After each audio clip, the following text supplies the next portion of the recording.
Welcome to another episode of Eagle Rock Hi-Fi.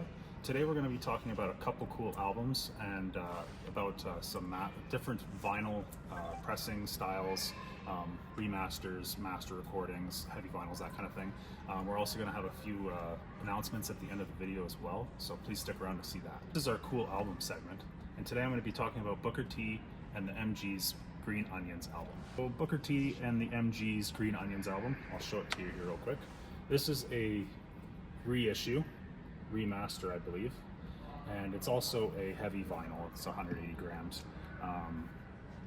Album's really good through and through. Obviously Green Onions is the hit song on that album. It's also got Mo Onions, I believe it's called, all of the songs really good. I love listening to it through and through. I believe it's about 40 minutes long, a little bit less. It was released in October 1962 on the Stax label. It was the debut album for Booker T and the MGs on the Stax label, and it quickly rose up to the number 33, I believe, on the charts in 1960, on the month it released in 1962 for pop, I believe. And at one point, the Green Onions itself, the song, rose to number 1 on the pop list as well. I don't know how long it stayed there, but it hit number 1 for a little while there. It was a mixture of R&B, rock, and soul. Booker T actually wrote it when he was 17. It was just a really great album. It's super highly loved by the music community. It was actually entered in 2012 as into the National Recording Registry by the Library of Congress, and there's only 675 recordings in there, and they preserve those recordings because they believe the recording or the album, of course, as historically, culturally, and aesthetically important. And it's also been covered by dozens of musicians throughout the years. There's no lyrics in it as well. It's purely instrumental, and it features guitar, drums, and like an organ keyboard effects. And it's a Hammond M3 organ actually, and it's Green Onions itself. If you don't know the name of the song, but if you turn it on and you heard it, you're like, oh, I heard that song. It's very familiar. There's no way you haven't heard it, and it's just really great. I actually found this recently. Not too recently, over like the last 6 months, I've been listening to a lot more. And I've actually been trying to find a vintage copy. This is a reissue. This is a brand new copy. And the vinyl itself, which I really like about the newer version, it's green like a green onion. And we're gonna throw a picture up as well of that vinyl record. And it's just really cool looking. But I've actually been looking for a vintage pressing, and as popular it is as it is, it's really hard to find a vintage copy. We did that record show a few weeks back, and I went to every vendor looking for that record, and we could not find it. Funny enough, a few of the vendors said, oh, it's bound to be here somewhere, but nobody had it. But it's extremely good record, and I highly recommend listening to it as well. This is our recommended album segment, and today I'm recommending Zach Bryan's self-titled album. Zach Bryan's self-titled album is one I actually found recently. Just going through the bins here looking for things to listen to and find new music. I'm not much of a country fan, I'll admit. Usually when people ask me, like, what do you listen to? Usually it's everything except country, with a few exceptions, and this is a major exception. I've listened to this record probably non-stop for almost 3 weeks now. When I'm at work, I have an earphone in, and most of the time I'm putting this album on. It's his 4th studio album. It's country rock, and it was released on August 25th, 2023. It's entirely self-produced except for Oklahoman Sun, which is by Eddie Spear. And it was actually nominated 3 times, and he received his first Grammy for Best Country Duo Group Performance for the lead collaboration in I Remember Everything with Casey Musgraves.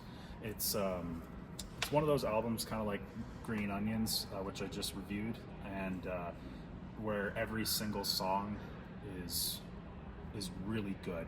I can't really skip any of them. Of course, my favorites would be El Dorado, I Remember Everything, and Hey Driver. It's really good. When I first saw the album, the cover itself, I kind of thought, oh, it's a little weird looking, a little boring, but it kind of fits it. There's the back there as well. It's really nice. But it's not like, it's a hard genre to explain for this specific album. He actually, when he made it, he was really making it for himself. He didn't really care how it was taken by the music community, by his fans. It was more just, hey, I want to make this for myself. It was a lot of poetry into it and everything. The very first song is Fear and Friday, and it's just him, kind of a little bit of guitar in it, but him kind of just reciting the poem, and it's really good. Then there's also Fear and Friday, the song, and I actually like the poem version at the beginning the most, but the song is really good as well. It's just a great album through and through. And a little side note as well, just for Zach Bryan, the artist.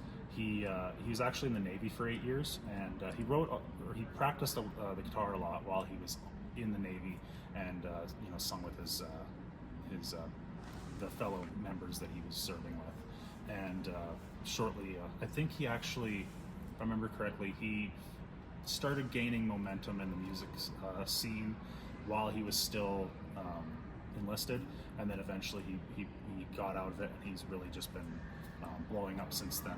He's only been touring for, I think, I believe since 2021, 22.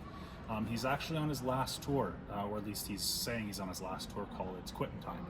And another cool fact is he was actually born in Okinawa, Japan, and while his family is military, and so they were stationed in Okinawa. That's where he was born. But then he moved back to the States at some point and grew up in Oklahoma as well. But really, really great artist. I really recommend this album as well. This is our Tech Talk segment, and today I'm going to be talking about the dynamics of vinyl pressings. So vinyl records, the physical record itself, if you've ever handled a record, maybe you haven't, but if you have, you've probably noticed that some of them are a little thinner, some are a little thicker, heavier, lighter, something you've probably noticed. I'm going to talk about what those differences really mean to sound quality, durability, and all those kinds of things. So I'm going to start off with you've probably seen master recordings. It might say on the record or on the album cover, master recording. So what that really means is that the recording was cut using the source material. So when an artist was producing the music in a studio, it was either produced onto a tape or some kind of digital media, like a high quality digital media, and that media was then directly cut into the record.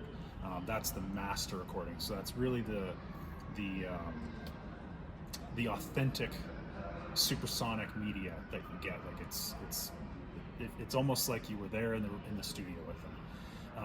And then moving on to the next is half-speed remaster, or half-speed mastering. So half-speed mastering, which I have one here actually, which a very top name in half-speed remastering is MFSL, and they're really the top notch. And this is a Miles Davis album, and this is half mastered. So what that really means is they put that down there. What that means is they took that same source material, and when they produced the record or the songs, the album, they then play that source material at half speed, and the cutting equipment for the vinyl was also spinning at half speed, cutting the record at half speed. And really what that does is allows that, for the most part, high frequency musical information to be better laid into the record itself. It's really stretched out. It's kind of like magnifying something, and you can really get those finer details into that record. So that so when they're going they're cutting at half speed, so you can really get that finer detail, mainly for the higher frequencies. You usually don't see a lot of half-speed remasters with a lot of hip-hop music, mainly because, to my understanding from my research, that you lose a little bit of the lower frequencies in half-speed remasters, just due to the nature of it. But you really get the high frequencies. They're a lot cleaner. You get a lot more detail in it due to that half speed. And when you cut it at half speed, that actually means that you can't play it at 33. You have to play it at 45 because it's at half speed. So you have to speed it up to get it to sound correct. And they really do sound amazing. And they're usually a heavier vinyl, which I'll talk about in a minute. But you don't really see a lot of hip hop music. But a lot of the stuff that you see with remaster or half speed mastering, really good stuff. I really recommend checking it out if you get a chance to. I'm going to move on to the weights of different vinyl records. I've got a couple here to show. I've got An American Prayer by Jim Morrison and the Doors, and I've got Norm Bonk, and he's actually still playing. He's over in Kelowna. He's just our neighbor, just the next province over. So hope you're doing well out there. And so I'm going to start with Norm Bonk's record here. Pull this over here. So this is a lighter pressing, and I don't know the actual weight of this one. When you get to the heavier ones, they usually like to advertise it, like you see on this one. It'll say 180 grams right there. And so what you'll see with this one, might be hard to see on video, but it's pretty thin. It's easy to bend and whatnot. I'm obviously not going to bend it till it breaks, but it's playable. It's nothing to scoff at, but they're prone more to damage. Like they can crack and break easier. They'll get warps. Let's say they're stored improperly or stored in a bad temperature, that kind of thing. They're more prone to warping, scratches, all that stuff. You could definitely listen to them, no problem. I'm going to show you a heavy pressing now, and immediately you can feel the weight of a heavy pressing. It's so much heavier, and it might be hard to see the thickness of that, but I'll try and bend it here. It's got a lot more resistance to the bend. They resist scratching really well, and one of the main points of a heavier record pressing as well is literally the weight. When you look at turntables and that kind of thing, you're looking, especially belt-driven turntables, but any turntable in particular. The more weight you have in the platter, it acts as a dampener. It's rid of any vibrations and noise, and that's really a main point for these 180 gram vinyl pressings, is to dampen that sound. It's to lessen that noise and really amplify the musical signal that you get from the record into the stylus, through the recording, and all that stuff. And it's just a lot better to have a heavier pressing because of all those effects. Another reason why you might see different pressing styles, especially with like a thinner, I've actually seen thinner than Norm Bonk's vinyl. It's almost paper thin. A lot of those, it's usually just due to costs. The artist not wanting to spend too much on production, record company that actually produces the record, maybe they don't want to produce a heavier recording, or a heavier vinyl. Maybe they just don't produce those heavier vinyls. But it really comes down to cost production, using more of that material.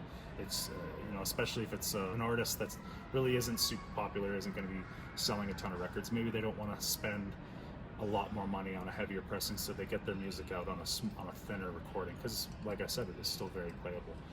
But those are some of the reasons why you'll see those different pressing styles as well. Back in the 70s, and really when vinyl was just really popular as well, the companies knew that they could get away with a little bit of cost cutting on the records, because they knew consumers were just going to buy them anyway, because that's what they wanted to get. So whether it was a cheaper pressing, lighter pressing, it didn't matter. People were going to buy them anyway, even if they didn't like it too much, they were going to go for it. And I'm just going to come back full circle on it. So the remaster, the master half speed, the heavier vinyls, these are all also marketing types of marketing for these companies and producers and artists as well. Take like an example for the Jim Morrison record here.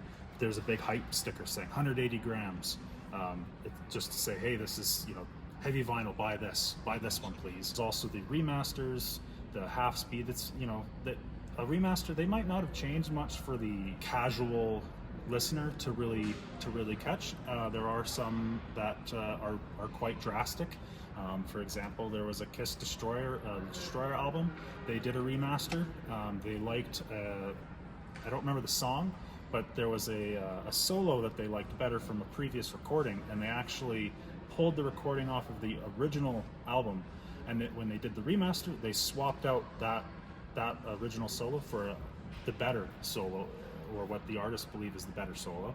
And so that's a pretty heavy remaster versus what most of the time you'll see is just basic cleaning up of, you know, maybe some high notes, some noise, that kind of thing. So that's really the dynamics of vinyl pressings and why those different styles and qualities are used in this industry as well. That concludes the main part of this video here. I have a few announcements I'd like to throw in at the end here as well. In the next 2 to 4 weeks, we're going to be launching a website for Eagle Rock Records. It'll be eaglerockrecords.com. We also have, in the next few weeks, hopefully I've designed some t-shirts that we're going to be having come in. And I'm going to wear them hopefully on the next video, so keep an eye out for that one as well. And then we also, Sleep Token, a favorite band of mine, just released Even in Arcadia, their new album, which we have in the store. So if you're looking to pick up Even in Arcadia by Sleep Token, we have some copies here. And it's just a really great looking record. And also, please remember to subscribe, as we're gonna keep making more content. And if there's anything you'd like us to talk about, you know, post a comment, send us a message through Facebook, Instagram, or on the channel. And keep an eye out for that website. And we hope to see you again. Thanks for watching. This has been a Brush Cut Productions video.